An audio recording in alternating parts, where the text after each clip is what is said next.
Cuando estaban compartiendo en el tiempo de los anuncios lo de la caminata, me estaba acordando de mi suegro, que seguro que es el primero que quiere estar allí para caminar. Vamos a seguir con la serie acerca de los efectos del pecado, y la verdad que esta semana me ha resultado un poco complicado. Es un desafío, ¿no? Sobre todo cuando Nico propone una serie es un desafío predicar, porque es un tema tan amplio y también escoger los temas, ¿no? Quizá esta mañana alguno de vosotros, lo que voy a hacer no lo vais a llamar predicación, no lo sé, igual para vosotros no es una predicación.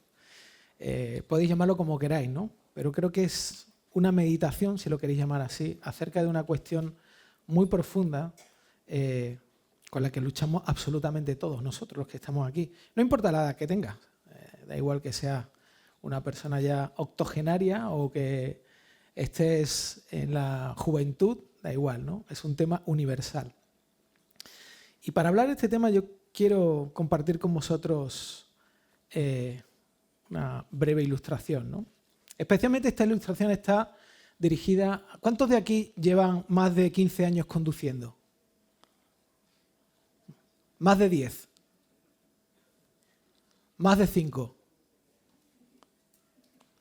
Bueno, yo creo que mitad, un poquito más de la mitad, ¿no? Esto sobre todo lo vais a notar los que lleváis más tiempo conduciendo, ¿no? O aquellos que os toca siempre pilotar el coche. Yo tengo ese privilegio en mi familia. Sea donde sea, en las vacaciones me toca conducir a mí, cuando venimos a la iglesia me toca conducir a mí, cuando vamos a cualquier sitio me toca conducir a mí. La gran pregunta para ti, que eres conductor, es ¿cómo te sientes cuando te toca ser el copiloto de otro conductor? ¿Cómo te sientes? Te lo voy a expresar en una única palabra. Inseguro e insegura. Sé que algunos no luchan con esto. Sé que a algunos les da un poco igual. De hecho, prefieren ser copilotos, ¿no? Pero si realmente tú eres una persona que te gusta conducir y que normalmente lo hace, te puedo asegurar que cuando llevas o cuando estás como copiloto, te puedo asegurar que has pisado el freno y el acelerador virtual muchas veces. Seguro, seguro. Incluso has querido corregir la dirección del volante de la persona que estaba conduciendo a tu lado. O, como es mi caso, perdón Sara, yo siempre le estoy diciendo a Sara, tú eres de izquierdas porque te va a la izquierda, ¿no? Y en realidad lo que me pasa es que, claro, yo veo mi parte y la veo más separada, pero no veo la suya, ¿no? Pero yo soy el primer pecador, así que podéis tirarme piedras, ¿no? A ver, no tener el control del coche no está mal, ¿no?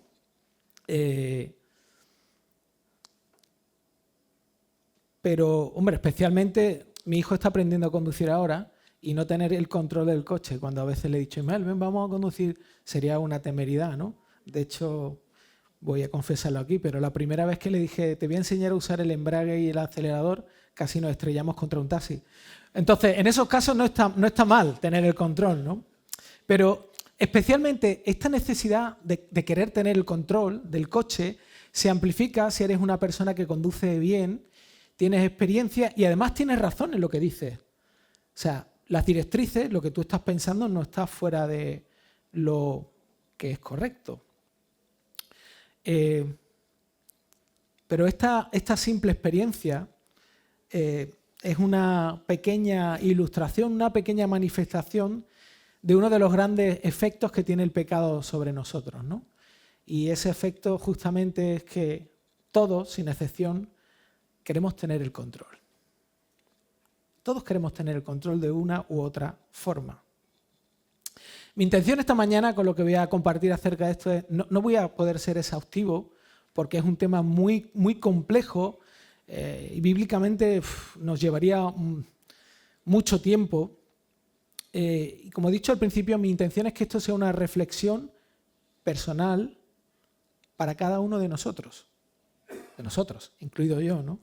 No una regla para condenar a otros. No es una regla para mirar a mi esposa y decir, ah, mira, este eres tú. No. No es una regla para que te veas a tu marido y digas, ah, mira, este eres tú, ni a tu hijo, ni a tu padre, sino es una reflexión personal. Y recuerda, esto es muy importante, cuando empezamos esta serie, Nico utilizó una ilustración muy clara para recordarnos constantemente de qué se trata esto. Esto se trata de abrir el capó de nuestro motor, de nuestro vehículo, y ver qué piezas están estropeadas con el objetivo de que Dios nos ayude a localizarlas y llevarlas a su taller de la humildad y de su gracia. Ese es el objetivo. El objetivo principal tiene que ver contigo y tiene que ver con el taller de la gracia y de la humildad de Dios.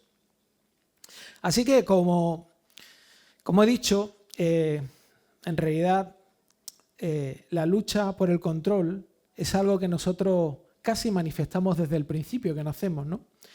Y es algo que podemos ver en el bebé cuando es pequeño y apenas puede sostener el vaso o tomar el tenedor o lo que sea y llora cuando no se lo negamos porque él quiere. Dice, yo solito papá o yo solito mamá. ¿No habéis bebido eso con vuestro...? Quiero hacerlo yo solo. No me ayude. Hay una necesidad intrínseca de tener el control de la vida y de las cosas que quiero hacer. Lo vemos también cuando el niño es más grande y escoge las chuches antes que la fruta para la merienda, a pesar de que los padres le están una y otra vez tratando de amar, diciéndole que es mucho mejor que coma fruta, ¿no? El niño se enfada cuando no se le deja. O también lo vemos cuando tiene más edad y cuando es adolescente y los padres tratan de darle consejos a sus hijos y sus hijos escuchan más a sus amigos que a sus padres. A pesar de que los padres llevan mostrándole desde que ha nacido su hijo o su hija un amor incondicional. También lo vemos dentro del matrimonio, ¿no? Cuando el marido o la esposa quiere ver cambios rápidos, ¿no?, en la otra persona y se frustra cuando no los ve, se enfada. Quiere que la otra persona cambie a la velocidad que el otro quiere, ¿no? Y así sucesivamente en la vida hay un montón de ejemplos donde vemos esta realidad de que queremos tener el control de las personas, de las situaciones, de las circunstancias, de nosotros mismos. Ahora, ¿dónde está el problema del control? ¿Cuál es el problema básico del control? Si llevas tiempo viniendo a esta iglesia, sabrás que el problema siempre está en el corazón. No porque nosotros lo digamos, sino porque la Biblia lo dice, ¿no? El problema está siempre en mi corazón y en tu corazón. O dicho de otra forma, el problema siempre es cuánto queremos lo que queremos. El problema del control no es lo que queremos, es cuánto lo queremos. ¿Cuánto lo queremos? Hace unos domingos atrás estuvimos hablando también de algunas de las consecuencias, algunos de los efectos del pecado, y algunos de ellos eran el autoengaño y la autojusticia. ¿Os acordáis? El autoengaño era la capacidad que tenemos de autoconvencernos y la autojusticia, la capacidad que tenemos de defender quiénes somos, ¿no? Y estas características, ambas características, digamos que son amigos, ¿no?, del control. Son colaboradores de la adicción al control porque lo que hacen es nos empujan a suavizar o a minimizar nuestra propia lucha y amplificar la de los demás. El autoengaño y la autojusticia hacen que yo me mire y diga, yo no soy una persona tan controladora, pero tú sí. Yo no soy así, yo no soy esta persona. Justifico esta actitud y la condeno en otras personas. Esto ya lo he compartido muchas veces, tiene que ver con una cuestión más personal, ¿no? Pero como sabéis, durante una época de mi vida, cuando era niño, mis padres, una forma en la que descansaban en nosotros era mandándonos a un pueblito en la Sierra de Gredos, ahí bien lejos, a 600 kilómetros de distancia, ¿no? Y me acuerdo que ese pueblito tiene muchos pinares y en los pinos una cosa que me llamaba la atención es que ponían una especie de tiestos de barro llenos de resina, porque recolectaban la resina. Yo no sé si te has manchado alguna vez con resina, ¿no? ¿De pino? ¿No te has manchado nunca con resina de pino? Creo que es una de las cosas más pegajosas y más difíciles de limpiar, ¿no? Además, una vez que la tocas con la mano y haces así, no se va, o sea, te mancha la otra mano, como hagas así te mancha la camiseta, y no solamente eso, sino que empeoras y cuando vas tocando las cosas te vas pegando en las cosas, se te va pegando el polvo, la porquería, de hecho, las manchas se ponen sucias porque se pega toda la porquería ahí, ¿no? Y normalmente eso hay que limpiarlo con un disolvente o con gasolina. Bueno, Algo así le pasa a nuestro corazón, ¿no? Con los deseos. Se les quedan pegados. Nuestro corazón se le quedan pegados los deseos. El pecado ha hecho que nuestro corazón, que es el sistema de control de nuestra vida, que es lo que nos impulsa, nos mueve, nos lleva a hacer lo que hacemos, es el motor. Lo que le ha ocurrido es que se ha manchado de resina. Por causa del pecado se ha manchado de resina. Y por eso tiene la tendencia a que se le quede demasiado pegado lo que queremos, nuestros deseos, lo que deseamos, que no tiene por qué ser cosas malas, sino simplemente son cosas que se quedan demasiado adheridas a nuestro corazón.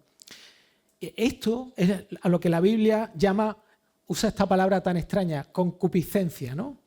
En griego, epizumía, deseo desordenado, un deseo desbocado, fuera de control, un deseo dominante o un deseo de la carne, ¿vale? Esto es lo que le ocurre al corazón. Se le quedan pegadas las cosas demasiado. Ahora bien, esto es algo muy importante que lo voy a decir ahora, ¿no?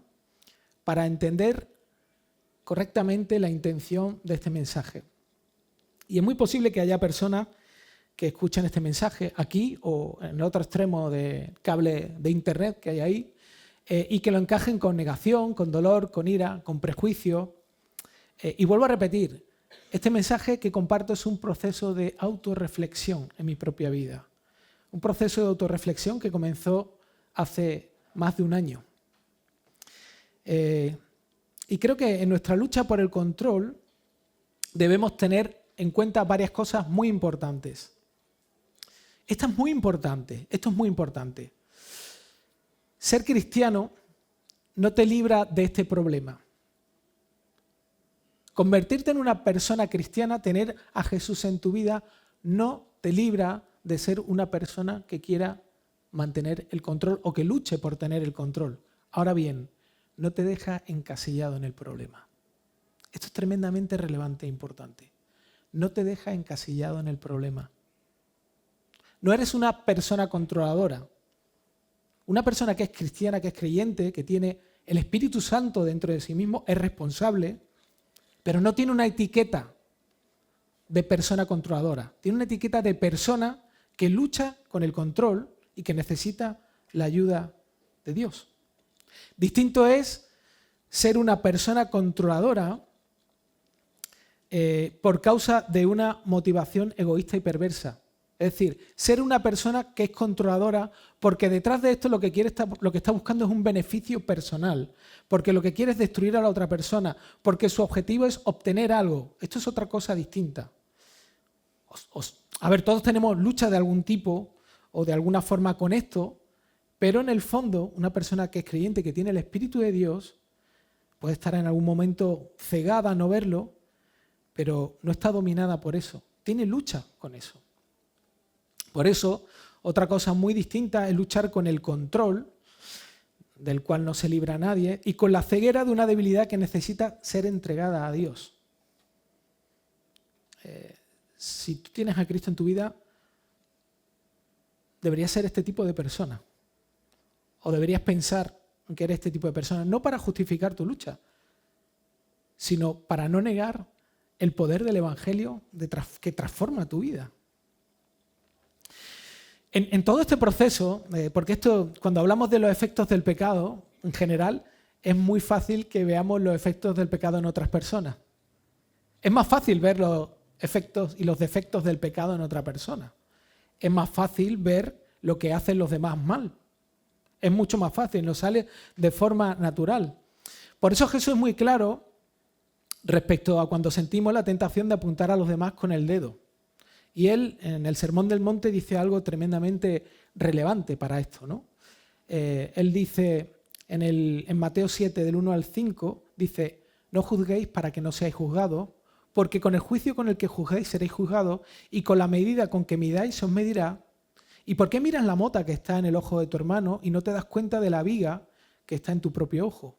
¿O cómo puedes decir a tu hermano, déjame sacarte la mota del ojo cuando la viga está en tu ojo? Hipócrita, saca primero la viga de tu ojo y entonces verás con claridad para sacar la mota del ojo de tu hermano. Este texto creo que lo hemos escuchado cientos de veces todos, ¿no? Pero fijaos bien, Jesús no está diciendo que no debemos juzgar. Jesús no está diciendo eso. Si tú estás leyendo este texto y tu conclusión es que, bueno, Jesús lo que está diciendo es que no puedo tomar una postura, una posición donde yo veo lo que hace una persona y digo, esto está mal. Eso no es lo que está diciendo Jesús. No está diciendo que no usemos nuestra capacidad de evaluar a otras personas. Si lo lees así, lo estás entendiendo mal. Lo que está diciendo es que no podemos juzgar bien. Eso es lo que está diciendo. Jesús lo que está diciendo es que no podemos ayudar con sus luchas a nuestros hermanos hasta que no aceptemos que tú y yo tenemos las mismas luchas o peores que condenamos en otros. Eso es lo que está diciendo Jesús. Fijaos qué diferente es esto. Está diciendo, vale, yo veo este problema en esta persona. No es un problema que me invento.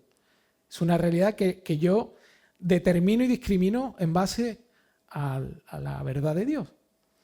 Pero hasta que yo no me dé cuenta y no sea consciente de que tengo la misma lucha o peor, yo no puedo tomar una postura de juicio sano. Porque aquí lo que Jesús está tratando de mostrar es que todos tenemos la tendencia a juzgar y condenar a las personas.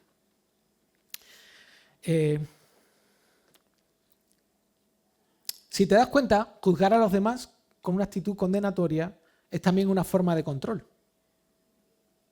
¿Sabes por qué? Porque tú estás mirando a esa persona y estás diciendo, tú eres así.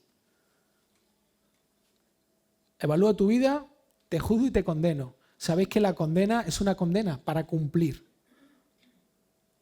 Esa persona, estás diciendo, esa persona no puede cambiar. Esa persona no va a cambiar.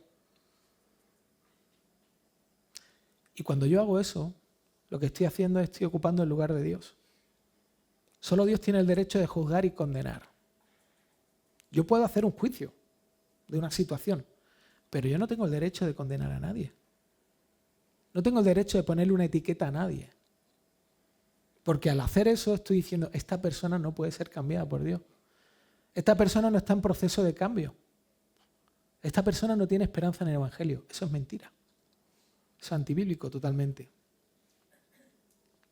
Así que el punto no es juzgar y condenar, sino ayudar a la otra persona con su lucha de la misma forma que yo también necesito ser ayudado.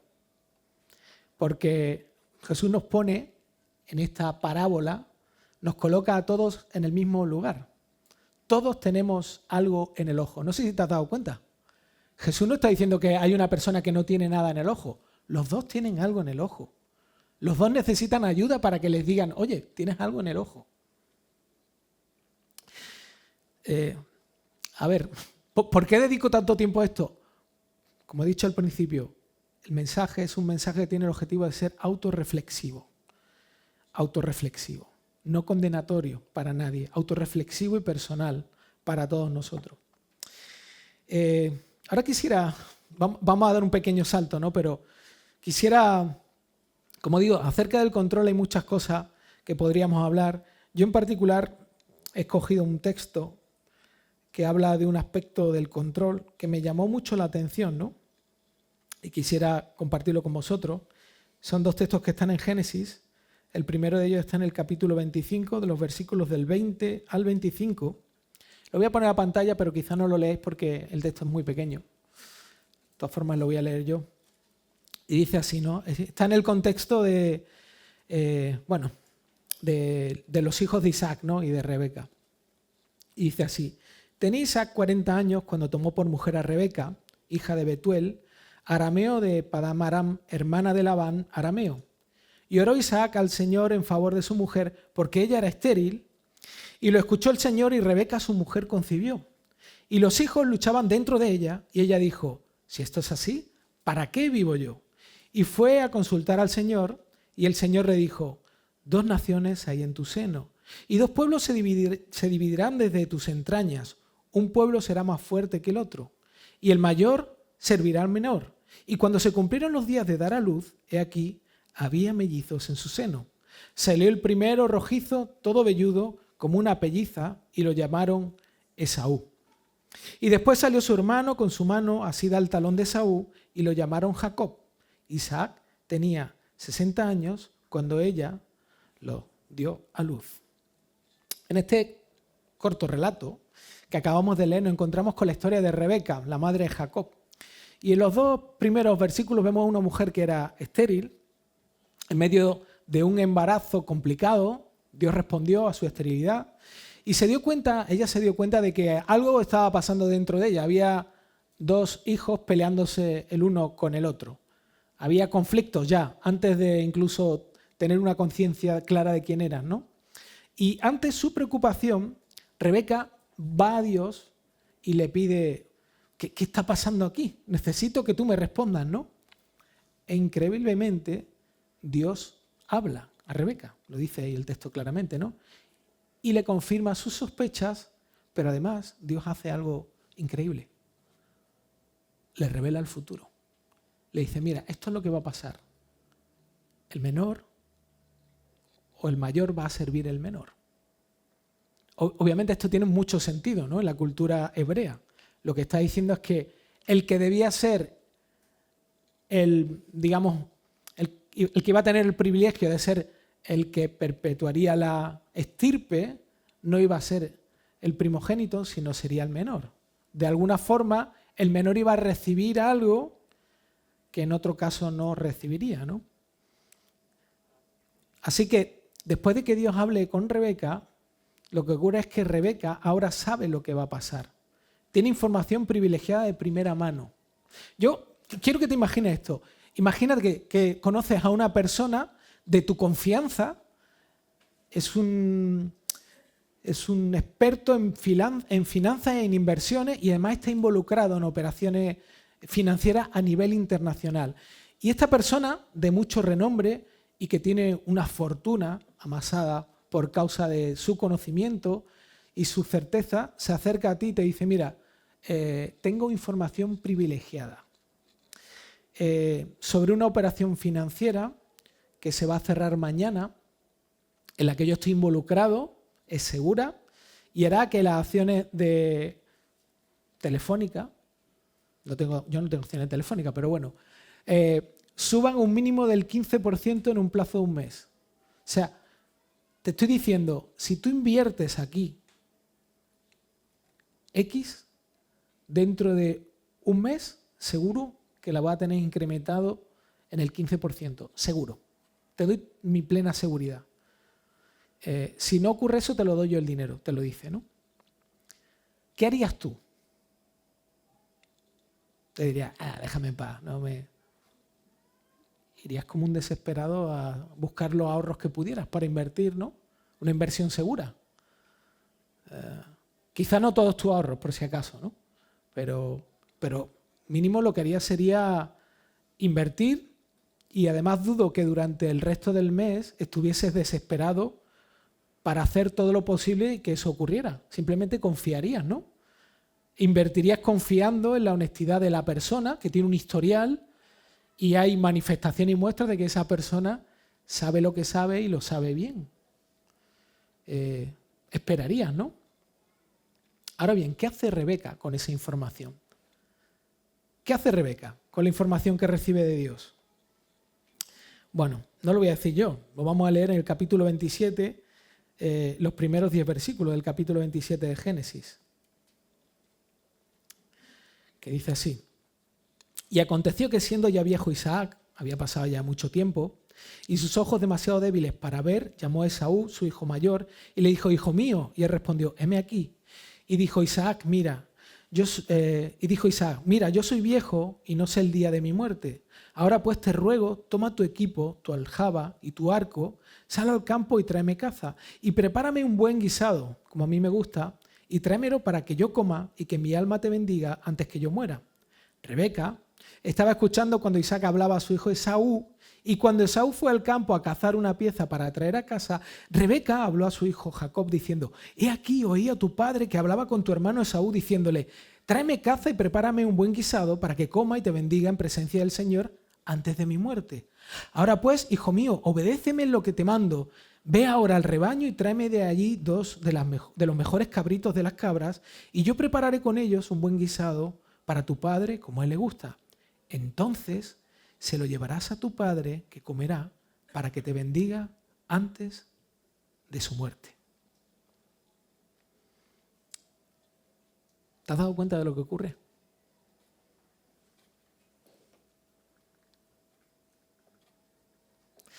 Rebeca toma la decisión de ayudar a Dios para que se cumpla lo que él ya había dicho que ocurriría. ¿Por qué hace eso Rebeca? ¿Qué quiere tener Rebeca? Quiere tener el control. O sea, Dios le había dicho, esto es lo que va a ocurrir. Antes de que nazcan tus hijos, esto es lo que va a ocurrir. Y Rebeca dijo, vale, sí, está bien, pero yo te voy a ayudar.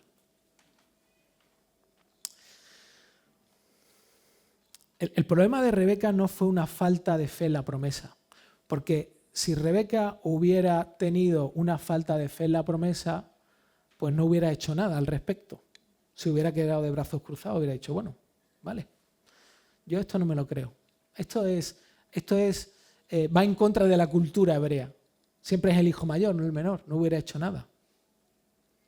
Sino que el problema de Rebeca es que tiene una falta de paciencia y confianza para esperar los tiempos de Dios.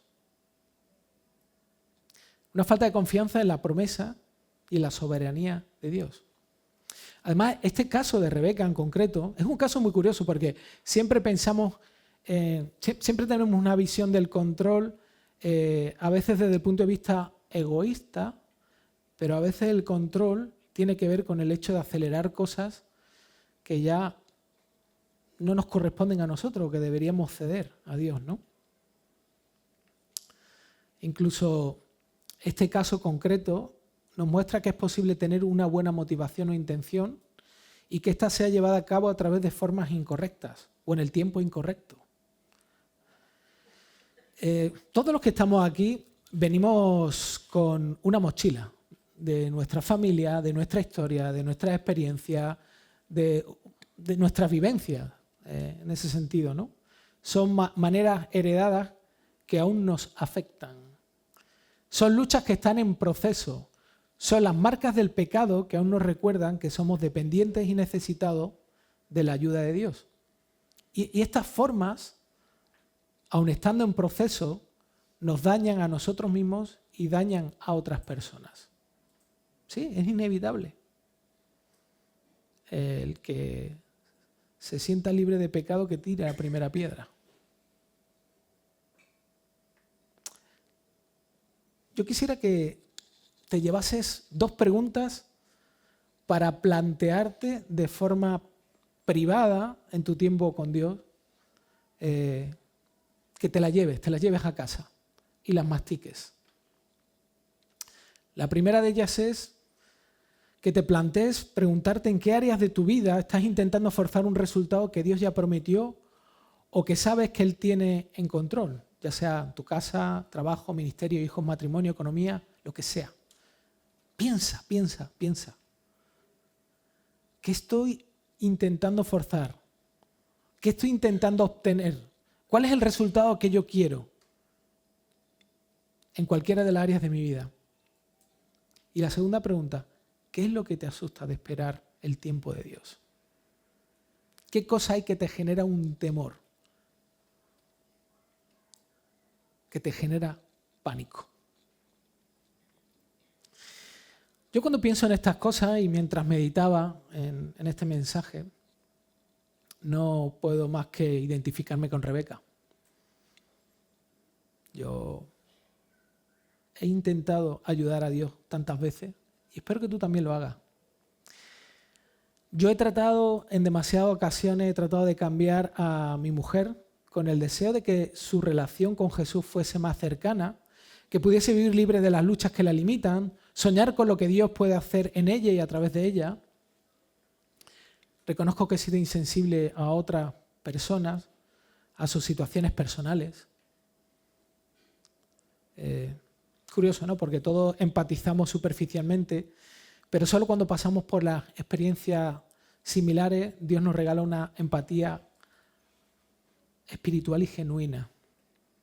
También reconozco que he sido impaciente, cobarde e inconsistente en decisiones que he tomado a nivel ministerial. Y estoy seguro que mis motivaciones eran buenas motivaciones, sinceras, pero es muy posible que la forma fallase. Por mi miedo, por mi necesidad de querer controlar las circunstancias, de no enfrentar cosas.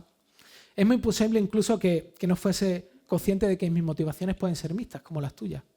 Puedo tener una buena motivación, pero ahí hay algo que todavía está podrido y que tiene que limpiarse, ¿no? Y asumo que incluso mis palabras han podido herir a otros de distintas formas. Además, por si esto pareciera poco, también he tratado de cambiar a mi propio hijo. He sido duro con él en muchas ocasiones, más veces de las que me gustaría, y aunque tenía razones de peso para hacerlo, reconozco que a veces he tratado de forzar que cambiase, cuando solamente Dios puede hacer eso, ¿no? Pero justamente porque veo este tipo de cosas, justamente porque veo estas cosas en mi vida y otros me ayudan a verlas, no puedo condenar a otros. Puedo juzgar sabiamente. Puedo decir, sí, a esta persona tiene este problema, como yo. Pero no puedo condenarla. No debo condenar a las personas. No soy nadie para ponerle una etiqueta a una persona.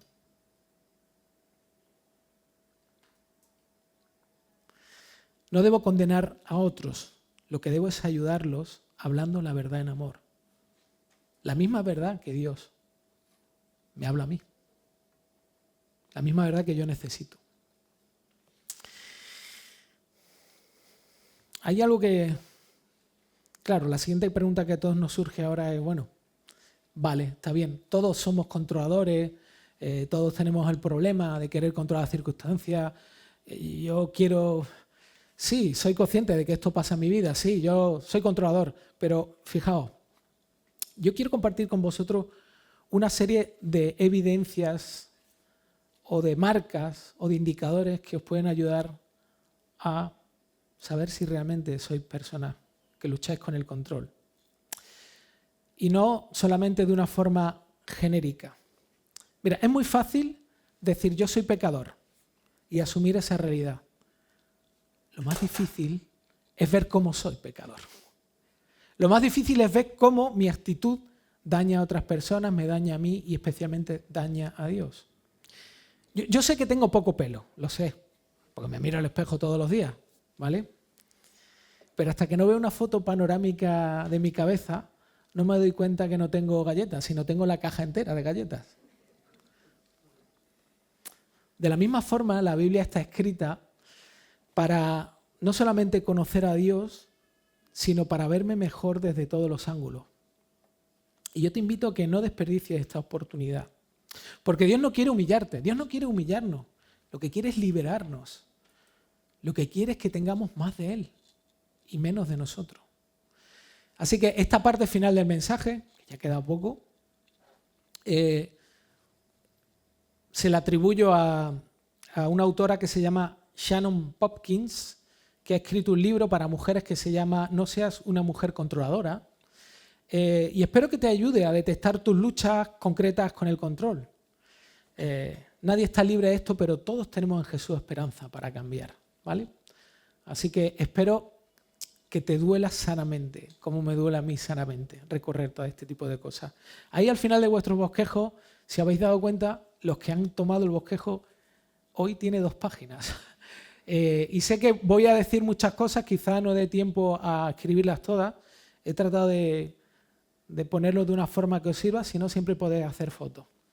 O puedo compartir esta lista después si queréis, ¿vale? Empecemos con una de las primeras evidencias para que analices en tu vida. Tener una actitud crítica.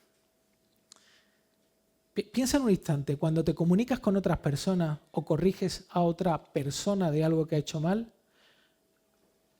¿con qué frecuencia te concentras en los defectos de los demás, la paja, en lugar de examinar honestamente tus propias faltas? Piénsalo bien. ¿Qué piensas? ¿Más en lo que la otra persona ha hecho mal?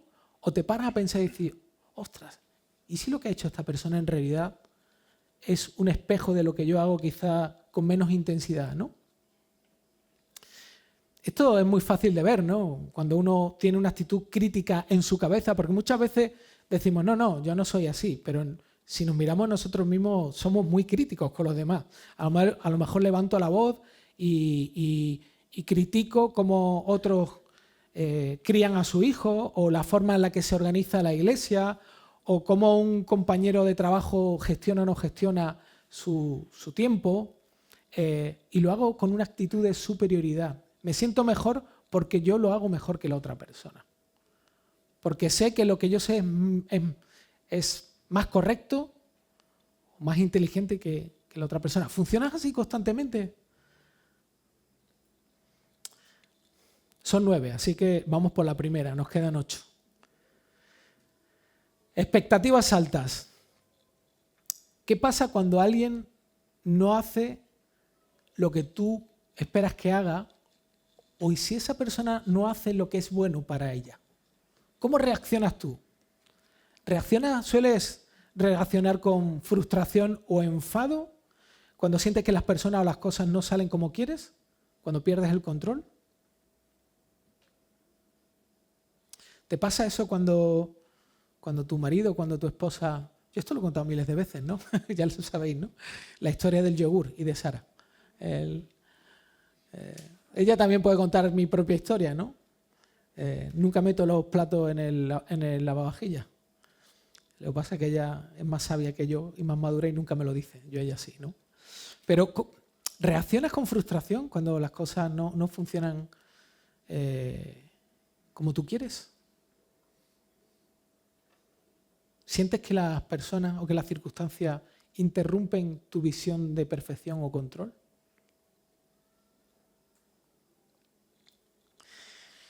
La tercera, la manipulación. Esta palabra da miedo, ¿verdad? Siempre cuando pensamos en manipulación pensamos en otra persona, no en nosotros. Siempre es que la gente que es manipuladora. ¿Y tú? Mira, hay dos formas de manipular. Hay una forma activa, que es, haciéndote esta pregunta, la puedes detectar, ¿no? ¿Utilizas la culpa, las amenazas o la presión moral para obligar a los demás a hacer lo que tú quieres, aunque lo que tú estés queriendo sea lo correcto, sea lo bueno? ¿Usas la presión? Le dices a alguien, bueno, esto es lo que deberías hacer por tu propio bien, o si realmente te importara harías esta cosa para forzar una decisión que tú crees correcta, usando el sentido del deber o la culpa. ¿Verdad? Esta quizás es muy fácil de ver, pero ¿y esta otra? ¿Y la manipulación pasiva, no? Para controlar una situación, ¿usas tus estados de ánimo, el silencio o la retirada de afecto como estrategias pasivas de manipulación? Esta es la típica respuesta de, ¿no has hecho lo que yo esperaba? Vale, no te hablo. No te hablo. ¿Cómo estás? Bromeaba con Ismael el otro día, ¿no? Me acuerdo cuando hace tiempo atrás, ¿no? Que a lo mejor a Sara le molestaba algo que yo hacía, ¿no? Perdón, Sara, te voy a exponer un poquito solo, pero un poquito solo, un poquito. Decía, ¿qué te pasa? Y ella me decía, tú sabrás. Y yo, madre mía, ahora ¿y esto cómo lo...? Tú sabrás lo que has hecho. Uf, si me pongo a hacer una lista, he hecho tantas cosas que no sabría, ¿no? Yo he usado esto con Sara también, ¿no? De decirme, ¿qué te pasa? No me pasa nada, está bien, sí, estoy bien. Pero en el fondo, generar silencio, finalmente para obtener lo que yo quería, ¿no?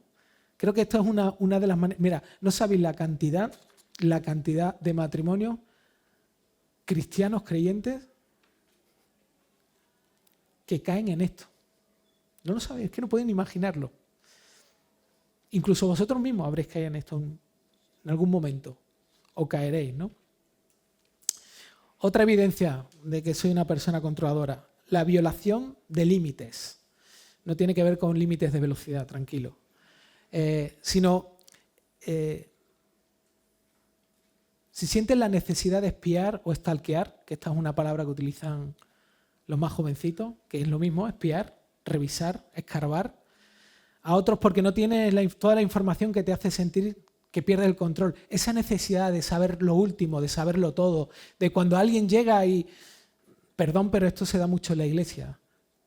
Sobre todo cuando los líderes algún líder famoso es acusado de algo, esto corre como la pólvora. Necesito saberlo. Necesito enterarme de lo que esta persona ha hecho. Qué bueno que yo no soy como esta persona. Soy mejor, yo no... Fíjate, mira el tipo de persona que era y mira lo que ha hecho, ¿no? La necesidad siempre de tener ases en la manga, ¿no?, respecto a otro. El 5, perfeccionismo. Aquí, esto es una bofetada para mí, ¿no?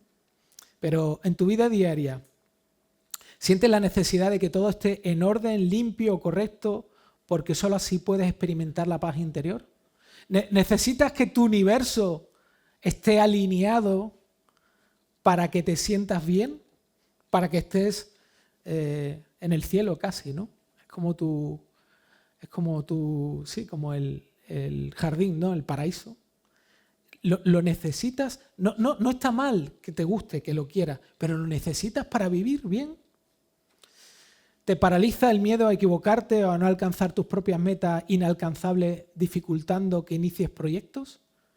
Muchas veces postergamos las cosas por el miedo al fracaso.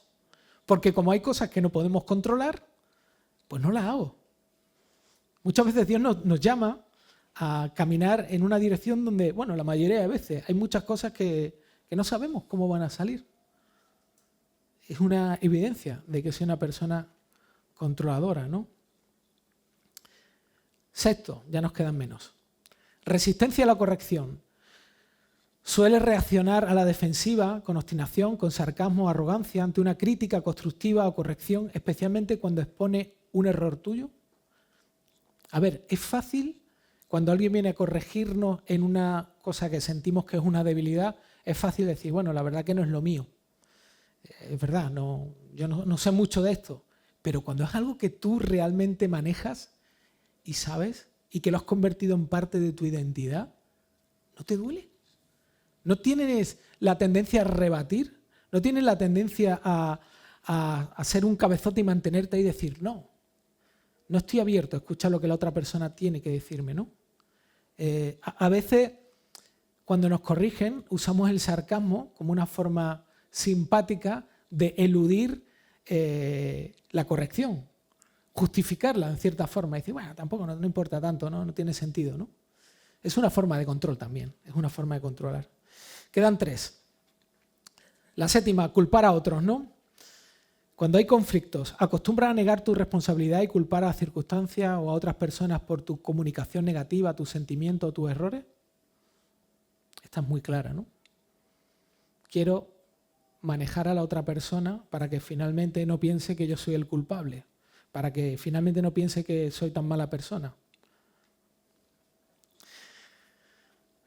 Otra más. Carácter dominante. ¿Sueles monopolizar la toma de decisiones en tus relaciones principales, matrimonio, familia, ministerio? ¿Eres siempre el que tiene que tener la última palabra? Como el chiste, ¿no? Lo que tú digas, cariño. Es mi última palabra siempre. ¿Eres siempre el que toma...? No estoy diciendo que no tienes que ser una persona proactiva. Estoy diciendo que si por lo general eres tú quien determina la dirección de las cosas, lo que se hace, lo que... Sí, estás abierto a hablar, pero finalmente eres tú el que determina y decide qué es lo que se hace, ¿no? Y sobre todo esto también, ¿no? ¿Te resulta difícil que los demás hagan las cosas de manera diferente a la tuya, causando frecuentemente conflictos o tensión? ¿Te has dado cuenta que a muchas personas, y yo me incluyo entre ellas, Nico lo sabe, que yo he luchado con esto, ¿no? Me cuesta trabajar a veces en equipo. Me cuesta delegar. Es mi lucha a veces pensar que las cosas no se pueden hacer de otra forma distinta o diferente.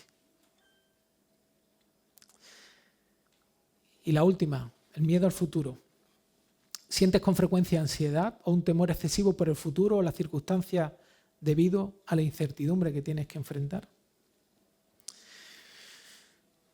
Yo te invito a que esas 2 preguntas que te hice hace tiempo atrás, hace unos minutos atrás, te las lleves, pero que también te lleves estas y, sinceramente, las utilices como un espejo, pero no para pegarte, sino para descubrir quién eres, delante de Dios.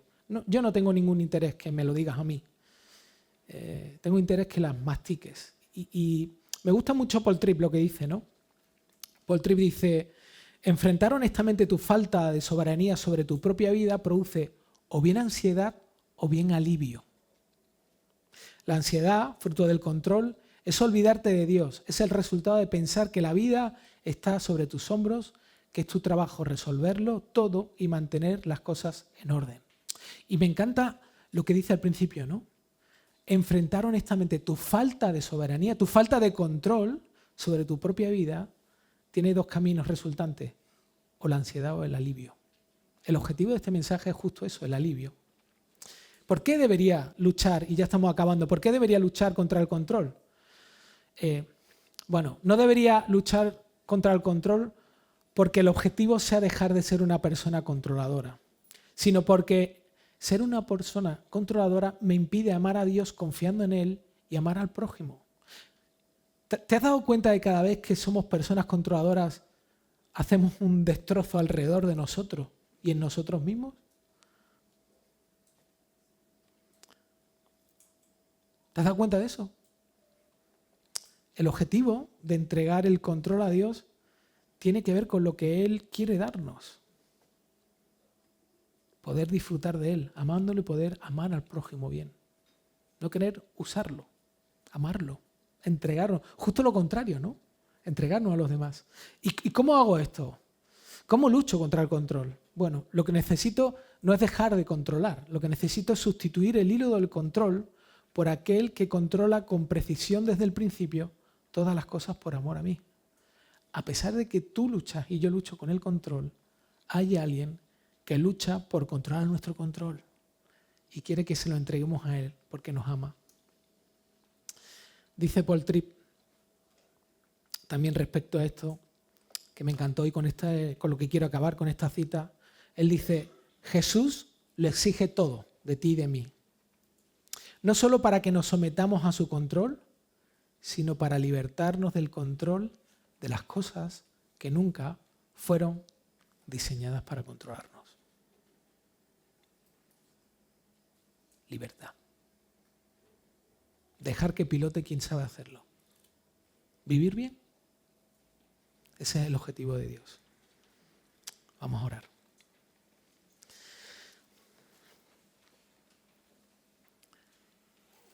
Dios, qué bueno que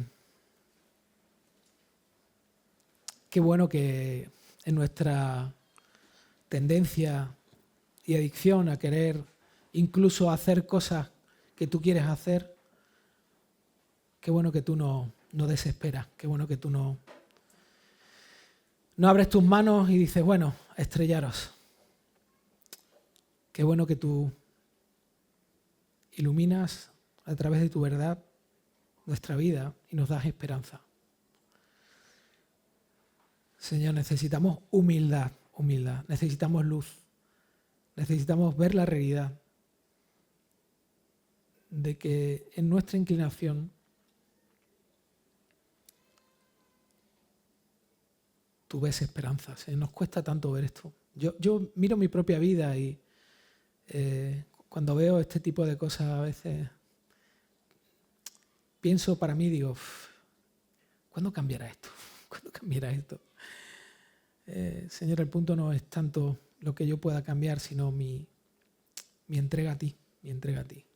Una vez más, yo oro para que salgamos de aquí con una esperanza que sea fruto de tu compromiso en Cristo. Sea fruto del poder del mensaje del Evangelio que nos grita, sois peores de lo que vosotros pensáis, pero yo soy mucho mejor de lo que podéis imaginar. Venid a mí con humildad. Reconoced lo que sois, soltadlo sobre mí. Señor, ayúdanos a tener una convicción fuerte de que somos hijos tuyos por causa del amor que tú has mostrado desde el principio en Cristo Jesús, Señor. Y que llenos de ese amor podamos ayudarnos mutuamente con todos estos efectos del pecado, no de forma condenatoria, sino como como dijo Pablo, ¿no? Llevad las cargas los unos de los otros y cumplid así la ley de Jesús. El objetivo no es ser perfectos aquí y ahora. El objetivo es ser mejores amantes de ti y de las personas que tú has puesto cerca de nosotros. Señor, ayúdanos y te lo pedimos en el nombre de Jesús.